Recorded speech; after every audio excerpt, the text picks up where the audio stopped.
ఎన్నికలకు ముందే కొంతమంది కార్పొరేటర్లు వెళ్ళిపోయారు. ఈ స్టాండింగ్ కమిటీ ఎన్నికలు ప్రకటన సమయానికి మేము 56లో 33 ఉన్నాం.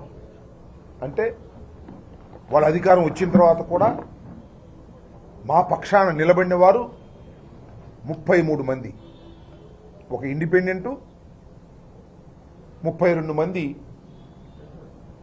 ఫ్యాను గుర్తు మీద గెలిచిన వారు. ఆ దశలో నోటిఫికేషన్ వచ్చింది, నామినేషన్లు వేశాం. ఇక బెదిరింపుల పర్వం, కొనుగోలు పర్వం, డబ్బులు ఇస్తామని ఫోన్లు చేయటం చేశారు. కొంతమందికి డైరెక్ట్గానే డబ్బులు ఇచ్చి వారి మెడల్లో కండవాలు వేశారు. మీకు తెలుసు, బహిరంగంగానే ఎంపీ గారు వెళ్ళి కండవ వేశారు, ఎమ్మెల్యేలు ఇళ్ళకెళ్ళి వాళ్ళని బతినాడుకుని కండువాలు వేశారు, వాళ్లకు ప్రలోభాలు పెట్టారు.